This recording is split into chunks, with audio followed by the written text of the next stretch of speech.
Welcome back, folks. This is Tommy, Help with Gadgets, and I've got another cool knife to do a review of today. This is the Spyderco Sage 5 in REX 121, and it is the G10 variant. This one is on loan to me from FredTheLug, and I want to say that I really appreciate him allowing me to borrow, disassemble, clean, use, carry, and review his knives, and really helps me out when I'm able to do that. But this is the Sage 5 REX 121, and I'll go ahead and say these run about $300.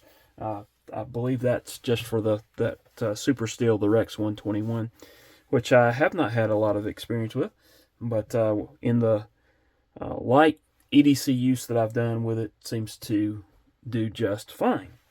All right, let's go ahead and get a measurement.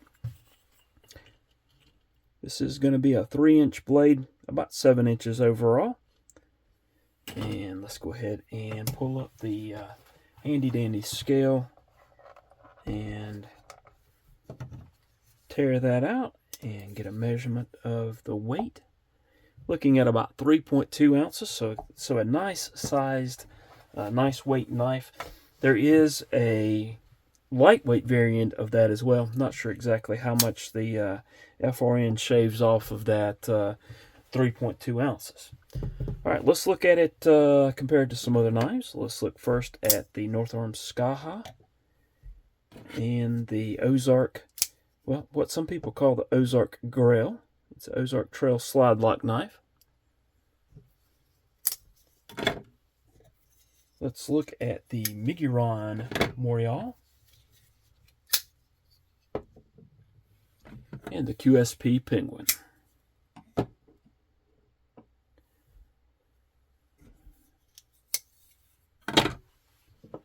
Let's look also at the Benchmade Osborne 940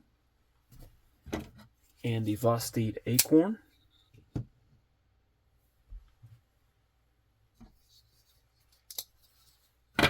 Let's get a couple of CJRBs. This is the Feldspar, and this is the Pyrite.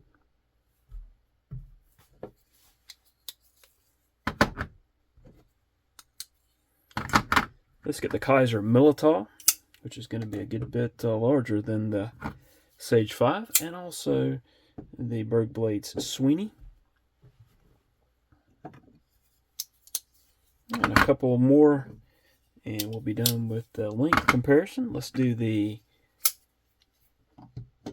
Demco Shark Cub and the Kaiser Sparrow.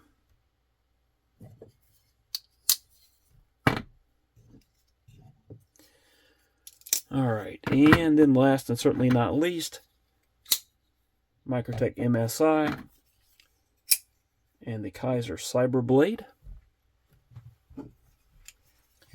All right, as you can tell, the Cyberblade is still shorter than the Sage 5.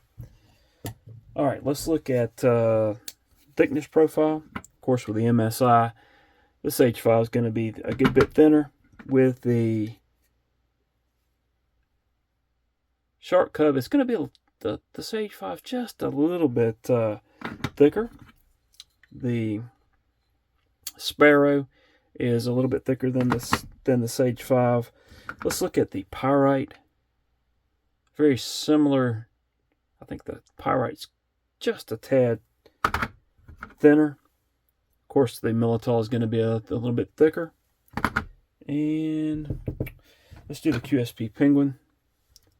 Those are similar in thickness. Let's go ahead and get the profile in pocket.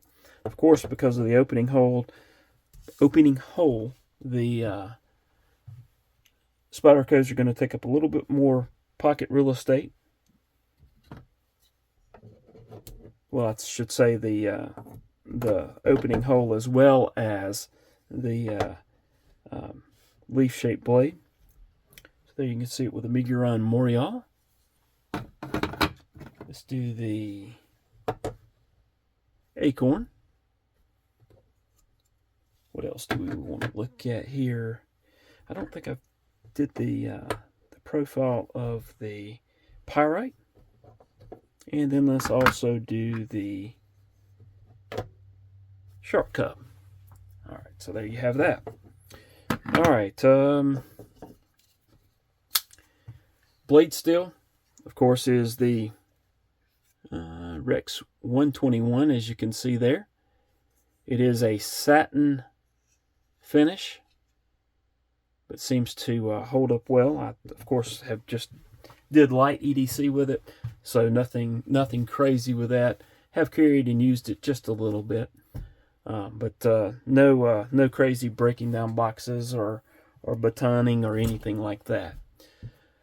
All right, it does have a lanyard hole, and when I first was taking this knife apart, didn't even notice the really small lanyard hole. I was used to the big barrel lanyard holes that are in the PM2 or Pair 3. Jimping, there is some jimping there on the top of the, well, actually some in the top of the scales there, as well as the top of the blade where your fingers kind of sit, and then also in this forward choil, which in my opinion makes the knife very comfortable to hold for any number of EDC uses. Opening methods, of course, would be the spider hole, which you can reverse flick off of, the thumb flick, or roll open, and all of those work well. Of course, the locking method is that compression lock on the back of the knife that falls in place, and you just simply push that to release, and then it works well. I mean, it's a good size knife, and having that compression lock allows you to close the knife, which is running on washers, very easily, and just the blade falls into place without getting your fingers in the way. So to me, that works really well. Again, as I mentioned, this particular variant runs about $300 from what I saw. Detent is very good on it. The reverse flick is, of course, it's Spyderco. The reverse flick is usually pretty good on that. Lock up, it's kind of hard to see, but you should be able to maybe look at that just a little bit. No blade play, side to side, up and down, any of that. Again, it is running on washers and runs very well. This is G10. It's kind of a burnt orange G10. I don't have a problem with it. In fact, I think it looks pretty good. But some folks don't like the burnt orange. It's got some texture to it, so it's not going to slip very easily, in my opinion. It feels good in hand. It's got the wire clip, which is fairly deep. I don't have a problem with these wire clips either, and to me this works very well. So all in all, I like this. It fits well in pocket. It is not going to... and we had a crash. All right, and that's how it looks in pocket. So no problem at all. Comes in out of pocket really well, and no problem at all. All right, so that being said, this would be a knife that I would recommend. I think it's a really good knife. If you enjoy the content, please hit the like button, subscribe if you haven't done so. Hope to see y'all again soon. Thank y'all.